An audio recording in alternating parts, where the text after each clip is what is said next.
بسم اللہ الرحمن الرحیم۔ السلام علیکم ورحمۃ اللہ وبرکاتہ۔ تمام ناظرین کو ہمارے چینل پہ خوش آمدید۔ آج جو ہم ویڈیو شروع کر رہے ہیں یہ سیرت النبی کریم محمد مصطفیٰ صلی اللہ علیہ وآلہ وسلم کے سلسلے کی پہلی ویڈیو ہے۔ اس ویڈیو میں ہم بات کریں گے کہ زمزم کی کھدائی کب کی گئی اور کیوں کی گئی۔ اس سے پہلے کہ ہم آپ کو اس کے بارے میں بتائیں، ہم چلتے ہیں پہلے تھوڑا سا بیک گراؤنڈ میں۔ حضرت ابراہیم علیہ السلام کے بیٹے حضرت اسماعیل علیہ السلام کے 12 بیٹے تھے۔ اس کی نسل اس قدر ہوئی کہ مکہ مکرمہ میں نہ سما سکی اور پورے حجاز میں پھیل گئی۔ ان کے ایک بیٹے کیدار کی اولاد میں عدنان ہوئے۔ عدنان کے بیٹے مات اور پوتے کا نام نزار تھا۔ نزار کے 4 بیٹے تھے، ان میں سے ایک کا نام مزر تھا۔ مزر کی نسل سے قریش بن مالک پیدا ہوئے، یہ فہر بن مالک بھی کہلائے۔ قریش کی اولاد بہت ہوئی، ان کی اولاد مختلف قبیلوں میں بٹ گئی۔ ان کی اولاد سے قصہ نے اقتدار حاصل کیا۔ قصہ کے آگے 3 بیٹے ہوئے، ان میں سے ایک عبد مناف تھا۔ ان کی اگلی نسل میں ہاشم پیدا ہوئے۔ ہاشم نے مدینے کے ایک سردار کی لڑکی سے شادی کی۔ ان کے یہاں ایک لڑکا پیدا ہوا، اس کا نام شیبہ رکھا گیا۔ یہ پیدا ہوا تھا کہ ہاشم کا انتقال ہو گیا۔ ان کے بھائی مطلب مکہ کے حاکم ہوئے۔ ہاشم کا بیٹا مدینہ منورہ میں پرورش پاتا رہا۔ جب مطلب کو معلوم ہو گیا کہ وہ جوان ہو گیا ہے تو بھتیجے کو لینے کے لیے خود مدینہ گئے۔ اسے لے کر مکہ مکرمہ میں پہنچے تو لوگوں نے خیال کیا کہ یہ نوجوان ان کا غلام ہے۔ مطلب نے لوگوں کو بتایا یہ ہاشم کا بیٹا اور میرا بھتیجا ہے۔ اس کے باوجود لوگوں نے اسے مطلب کا غلام ہی کہنا شروع کر دیا۔ اس طرح شیبہ کو عبد المطلب کہا جانے لگا۔ انہی عبد المطلب کے ہاں ابو طالب، حمزہ، عباس، عبداللہ، ابو لہب، حارث، زبیر، زرار اور عبد الرحمن پیدا ہوئے۔ ان کے بیٹے عبداللہ سے ہمارے نبی کریم محمد مصطفیٰ صلی اللہ علیہ وآلہ وسلم پیدا ہوئے۔ عبد المطلب کے تمام بیٹوں میں حضرت عبداللہ سب سے زیادہ خوبصورت اور سب سے زیادہ پاک دامن تھے۔ عبد المطلب کو خواب میں زمزم کا کنواں کھودنے کا حکم دیا گیا، یعنی حضرت اسماعیل علیہ السلام کے کنویں کو۔ اس کنویں کو قبیلہ جرہم کے سردار مزاز نے پاٹ دیا تھا۔ قبیلہ جرہم کے لوگ اس زمانہ میں مکہ کے سردار تھے، بیت اللہ کے نگران تھے۔ انہوں نے بیت اللہ کی بے حرمتی شروع کر دی۔ ان کا سردار مزاز بن عمر تھا، وہ ایک اچھا آدمی تھا۔ اس نے اپنے قبیلے کو سمجھایا بیت اللہ کی بے حرمتی نہ کرو، مگر ان پر اثر نہ ہوا۔ جب مزاز نے دیکھا کہ ان پر کوئی اثر نہ ہوتا تو قوم کو اس حال پر چھوڑ کر وہاں سے جانے کا فیصلہ کیا۔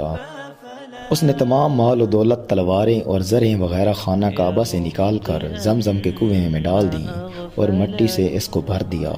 کنواں اس سے پہلے ہی خشک ہو چکا تھا، اب اس کا نام و نشان مٹ گیا۔ مدتوں یہ کنواں بند پڑا رہا۔ اس کے بعد بنو خزاع نے بنو جرہم کو وہاں سے مار بھگایا۔ بنو خزاع اور قصہ کی سرداری کا زمانہ اسی حالت میں گزرا۔ کنواں بند رہا یہاں تک قصہ کے عبد المطلب کا زمانہ آ گیا۔ انہوں نے خواب دیکھا۔ خواب میں انہیں زمزم کے کنویں کی جگہ دکھائی گئی اور اس کے کھودنے کا حکم دیا گیا۔ حضرت علی رضی اللہ تعالیٰ عنہ سے روایت ہے کہ عبد المطلب نے بتایا، میں حجر اسود کے مقام پر سو رہا تھا کہ میرے پاس ایک آنے والا آیا۔ اس نے مجھ سے کہا طیبہ کو کھودو۔ میں نے اس سے پوچھا طیبہ کیا ہے، مگر وہ کچھ بتائے بغیر چلا گیا۔ دوسری طرف رات پھر خواب میں ہی وہی شخص آیا، کہنے لگا برہ کو کھودو۔ میں نے پوچھا برہ کیا ہے، وہ کچھ بتائے بغیر چلا گیا۔ تیسری رات میں اپنے بستر پر سو رہا تھا کہ پھر وہ شخص خواب میں آیا، اس نے کہا مجنونہ کھودو۔ میں نے پوچھا مجنونہ کیا ہے، وہ بتائے بغیر چلا گیا۔ اس سے اگلی رات میں پھر بستر پر سو رہا تھا کہ وہی شخص پھر آیا اور بولا زمزم کھودو۔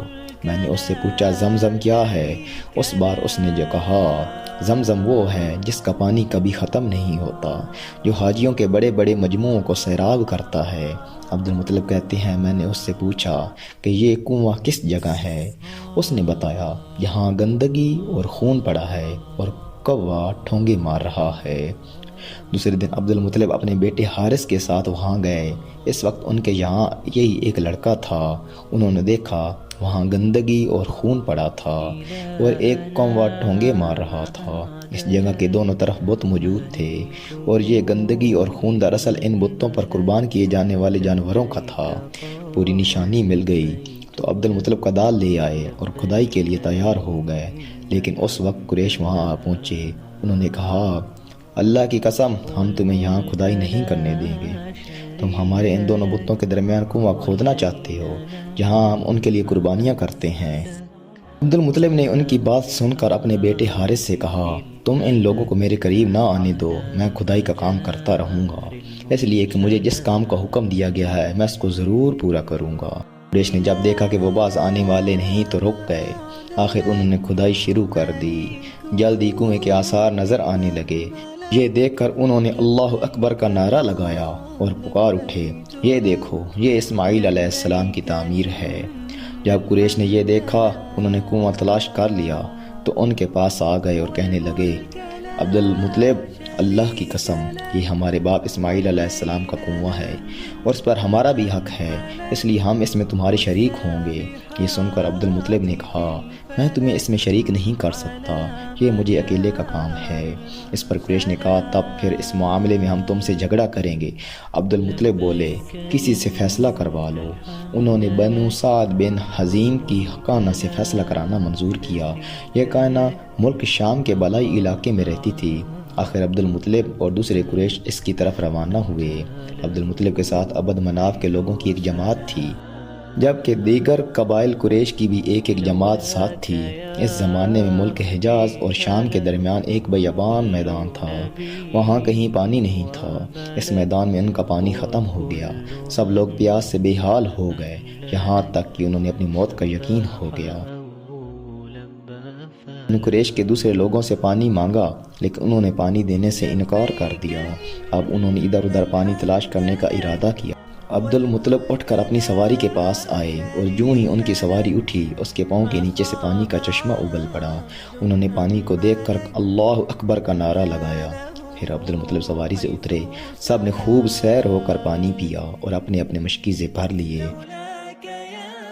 اب انہوں نے قریش کی دوسری جماعت سے کہا کہ آؤ تم بھی سیر ہو کر پانی پی لو۔ اب وہ بھی آگے آئے اور خوب پانی پیا۔ پانی پینے کے بعد وہ بولے، اللہ کی قسم اے عبد المطلب یہ تو تمہارے حق میں فیصلہ ہو گیا، اب ہم زمزم کے بارے میں تم سے کبھی جھگڑا نہیں کریں گے۔ جس ذات نے تمہیں اس بیابان میں سیراب کر دیا وہی ذات تمہیں زمزم سے بھی سیراب کرے گا، اس لیے یہاں سے واپس چلو۔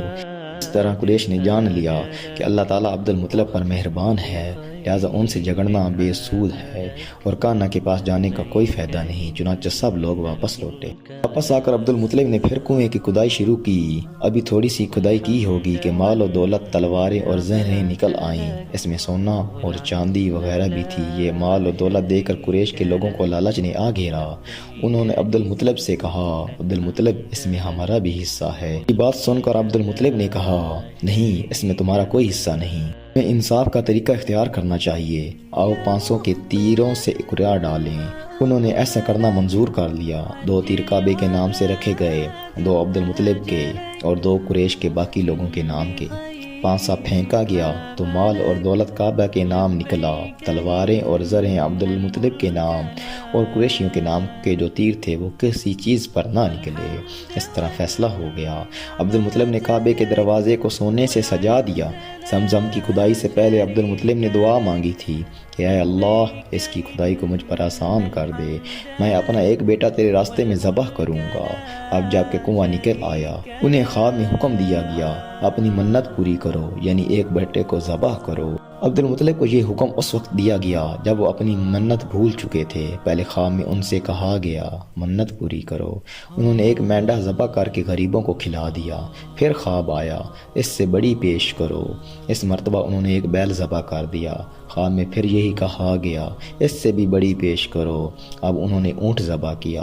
پھر خواب آیا اس سے بھی بڑی چیز پیش کرو۔ انہوں نے پوچھا اس سے بھی بڑی چیز کیا ہے؟ تب کہا گیا اپنے بیٹوں میں سے کسی کو ذبح کرو جیسا کہ تم نے منت مانی تھی۔ اب انہیں اپنی منت یاد آئی، اپنے بیٹوں کو جمع کیا، ان سے منت کا ذکر کیا۔ سب کے سر جھک گئے، کون خود کو ذبح کرواتا ہے؟ آخر میں عبداللہ بولے ابا جان آپ مجھے ذبح کر۔ سب سے چھوٹے تھے، سب سے خوبصورت تھے، سب سے زیادہ محبت محبت بھی عبدالمطلب کو انہی سے تھی، لہٰذا انہوں نے قرعہ اندازی کرنے کا ارادہ کیا۔ تمام بیٹوں کے نام لکھ کر قرعہ ڈالا گیا۔ عبداللہ کا نام نکلا۔ اب انہوں نے چھری لی، عبداللہ کو بازو سے پکڑا اور انہیں ذبح کرنے کے لیے نیچے لٹا دیا۔ جو ہی باپ نے بیٹے کو لٹایا، عباس سے ضبط نہ ہو سکا، فوراً آگے بڑھے اور بھائی کو کھینچ لیا۔ اس وقت یہ خود بھی چھوٹے سے تھے۔ ادھر باپ نے عبداللہ کو کھینچا۔ اس کھینچا تانی میں عبداللہ کے چہرے پہ خراشیں بھی آئیں۔ ان خراشوں کے نشان مرتے دم تک باقی رہے۔ تو سامعین و ناظرین، آج کی ہماری ویڈیو مکمل ہوگی۔ انشاءاللہ نیکسٹ ویڈیو میں ہم بات کریں گے 100 اونٹوں کی قربانی کی، کہ عبدالمطلب نے اپنے کس بیٹے کے لیے 100 اونٹوں کی قربانی دی۔ اگر آپ کو ہماری یہ ویڈیو اچھی لگے تو پلیز اس ویڈیو کو لائک کر دیں اور ہمارے چینل کو سبسکرائب کر دیں اور بیل آئیکن کو دبا دیں تاکہ ہماری آنے والی ہر ویڈیو آپ تک پہنچے۔